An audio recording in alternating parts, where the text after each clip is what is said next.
now, I've got nothing to say right now that can be considered constructive. I'm just going to go lie down.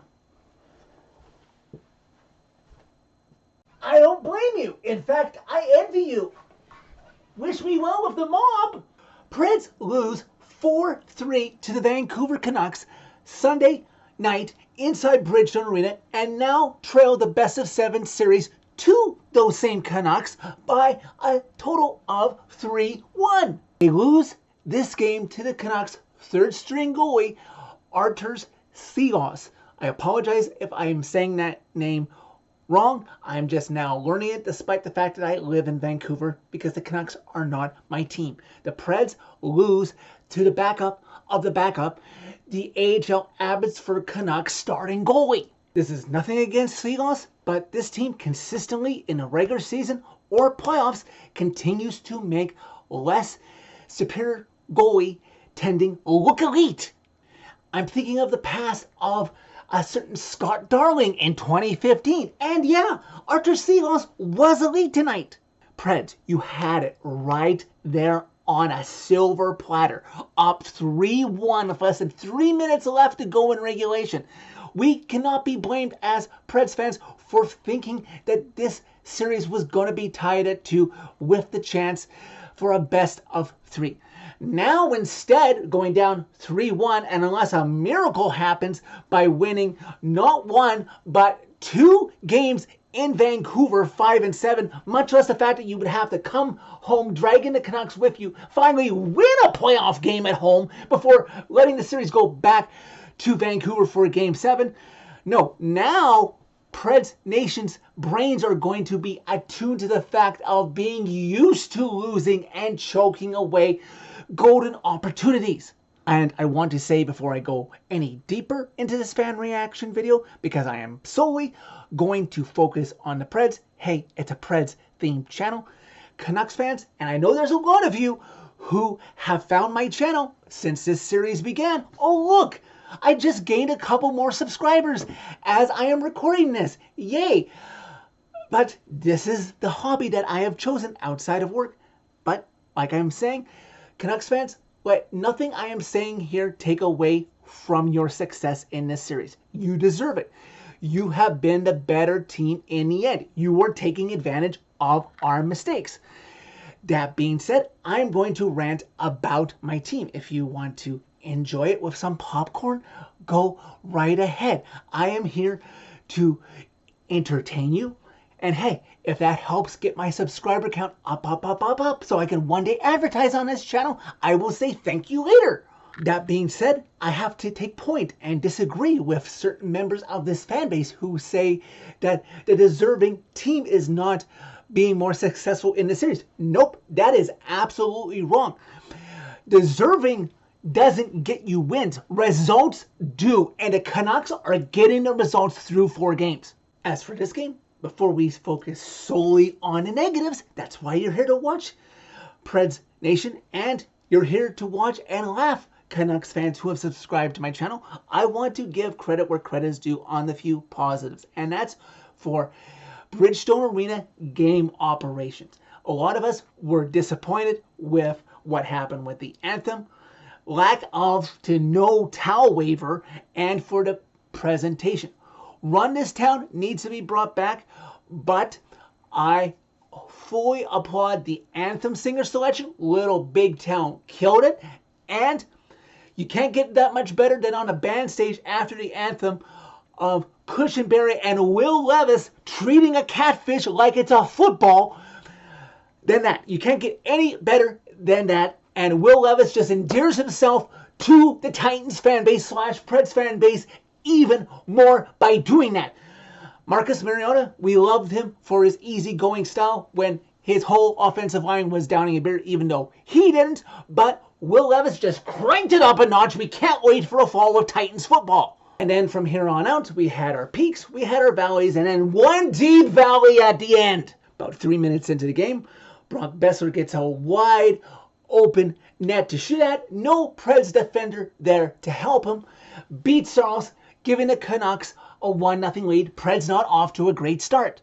But credit to the Preds because 2.5 minutes later, Lazon with a shot that Mark Janikowski tips. We wouldn't have to wait very long for the Preds to tie the game right back up again. Interesting bit of gamesmanship that I have to call out because there was criticism amongst some in Canucks Nation, not all of them. I'm not going to paint that fan base with the same brush that thought Lazon took a cheap shot on Pedersen. Lazon was trying to go in there for the celebration, and Pedersen, a little bit of gamesmanship on himself, was taking a little bit too long to get out of there for when the momentum of Janikowski scoring the goal and then waits for his teammates to come and congratulate him. And there's a little bit of a scuffle. No penalties called. But that was an interesting bit overall that these two teams through 4 games do not like each other. Later in the first period, Roman Josi and Tyler Myers each would get a puck off of their face. Tyler Myers, no worse for the wear, even though he would go off and return in the second period. Roman Josi would draw blood. They would try to stitch him on the bench the best they could, but blood was still coming out. He was getting on his jersey. Eventually, the linesman has to send him off for extended stitches. And eventually, some of us in the fan base feared that he wouldn't come back, but I had a feeling that he eventually would, and soon, early in the second period, he would. It just shows that he might not be as vocal. Unfortunately, he's not getting the point production we'd like him to, but he's still a rough and tumble defenseman who is trying to give his all for this team. Honestly, a pretty even first period. Preds out shooting the Canucks 9-8 with the score tied 1 after 1 period. In what turned out to be a very interesting and entertaining sequence of on-man rushes either way through 5 minutes into the second period. Eventually, Gustav Nyquist has Philip Forsberg with him with a 2-on-1. Gustav Nyquist acts like he's going to get it to Forsberg, keeps him himself, beats Svilos. Preds have their first lead of this game, and some of us are starting to feel confident with them up 2-1 at that point. Preds would hold their own through the rest of the second period, and they're doing the right things. Up 2-1 after 2.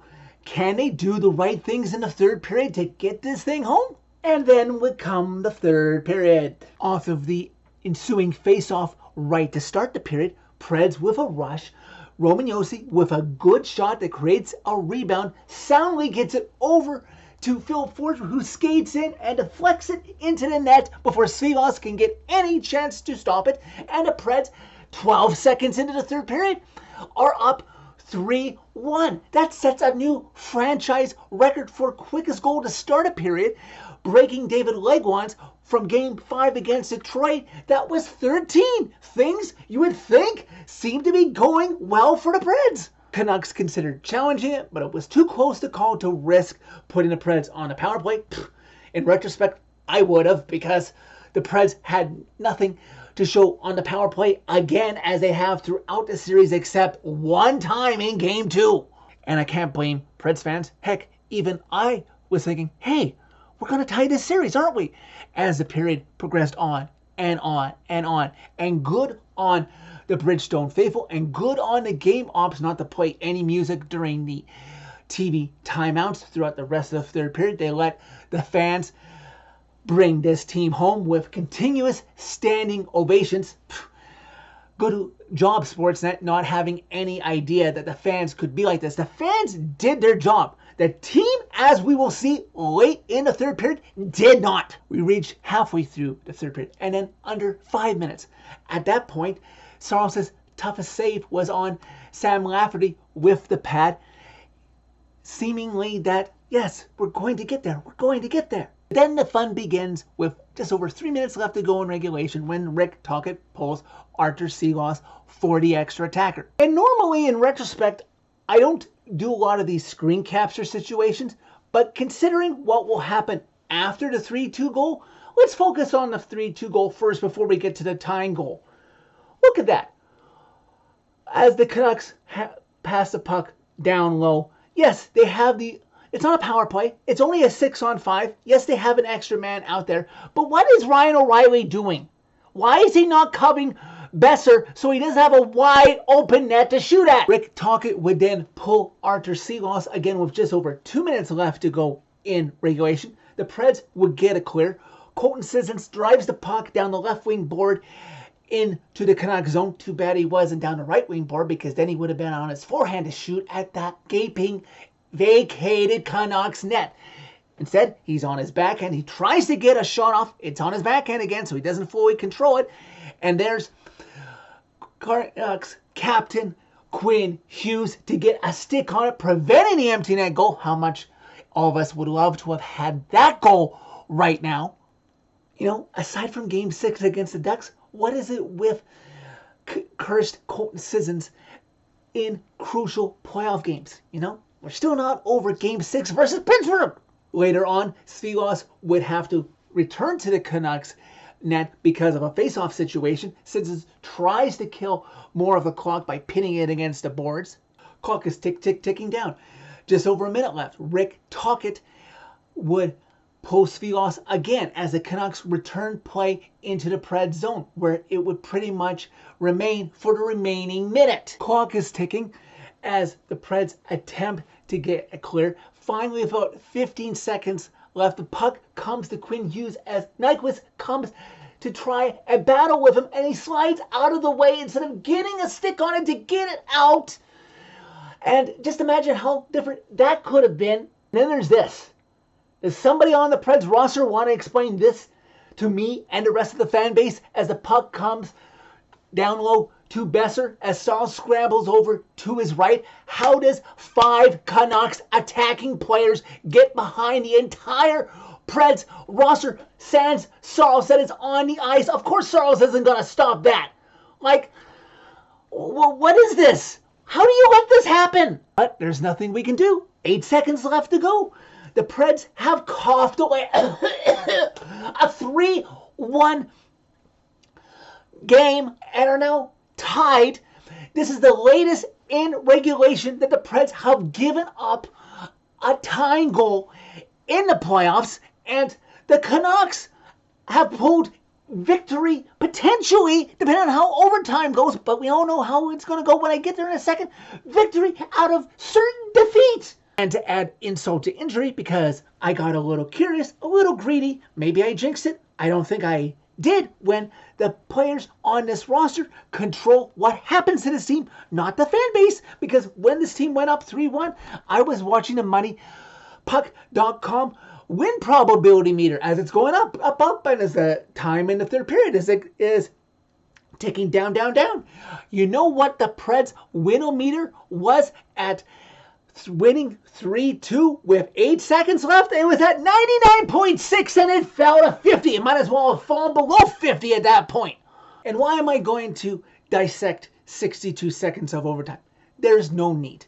The Preds had no possession time, no pressure, no answer for the Canucks. The Preds were obviously demoralized. I'm not going to punish the honest Preds fans who I want to view this video after seeing them give up the lead to seeing the goal on repeat in still shots in overtime. We all know what happened. There's somehow a miscommunication between Philip Forsberg and Ryan O'Reilly that Elias Lindholm was not covered. Saros could not stop it. He was not responsible for this loss. I know there's other times that you want him to make a save, but when he gets no help defending the puck, you cannot blame him for this game. Lindholm scores. Preds deserve what is happening to them. Not this fan base, though. They're down 3-1 in the series, and I don't know if they can pull a miracle out of their butt. They've never won a series after losing the first game in a series, and now you're expecting me to believe that they can rally back from a 3-1 series deficit. Good luck! And I'd also like to add one more thing for the finer details. I don't know if anybody out there knew. It was Tommy Novak and Jeremy Lauzon's birthday. Where was this team to pick each other up, even to do something like that, something positive for each other on your birthday? The fact that they both had their birthday today. As for the game, dear God, in the exact same season, it's December 23rd, 2023 against the Dallas Stars all over again with that epic collapse. As well, its worst ramifications from the loss. Anyone who knows me knows I've been a loyal fan of Two-Tone Blue and the Nashville Predators for the entire existence in the city of Smashville. You know, I thought I knew pain of January 30th, 2000. my 18th birthday when I saw the Titans lose the biggest game of their franchise, Super Bowl 34. Heck, I'll even listen to arguments that June 11th, 2017, at home against a player that you drafted scoring the cup-winning goal late in regulation. I'll even hear arguments about this. But this game is a whole new level of pain. I had told some close Preds friends of mine that I was already planning a top 10 list of biggest heartbreaks in the regular season in Nashville Predators history. But seeing how this game ended, I might have to expand this to 25, hence 25 seasons of Preds hockey, so that I can include regular season and playoffs in a 25 spot compilation best of list. But I'll deal with that in the off season once this pain has subsided. As for the here and now, yes, technically this series is not over. The Canucks are only up 3-1 in the series, but it certainly feels like it's over. To add insult to injury for this fan base, I saw a stat this morning on Twitter that because of the Steelers start, that this would be the first time in NHL history, if the Canucks were to go on to win this series, that they would be the first team to start 3 different goalies in 3 different games in a series and still win that playoff series. It's never happened before. Of course, the Canucks would do it against the Preds, have that on their mantle after the Preds, remember, were the first team to cough up that tying goal and a game-winning goal late into regulation in that December 23rd game, 2023 against the Dallas Stars. The Preds are down 3-1 in the series. There is no tomorrow. Game 5 is Tuesday in Vancouver with the high likelihood of handshakes at the end of it. As we all know, as I have repeated multiple times, as well as other media sources, the Nashville Predators have never won a playoff series after dropping game 1 of it, and they certainly have never rallied from down 3-1 in a playoff series. To channel the great Mike Keith, voice of the Titans, if the Preds have a miracle in them, they need it now by Tuesday night. So that is it for this video. Thank you very much for watching. As always, click a like if you like this video. Click subscribe if you really like it. You can find my social media where you can interact with me during every Preds game, as always, regular season or playoffs, by clicking on a channel name. Tell all your friends about Predemption. There will be a post-mortem about this team and what should be done moving forward. I'm not going to speculate now. The season is not over yet. When it is, we'll take care of that. Until then, I'll talk to you on Tuesday.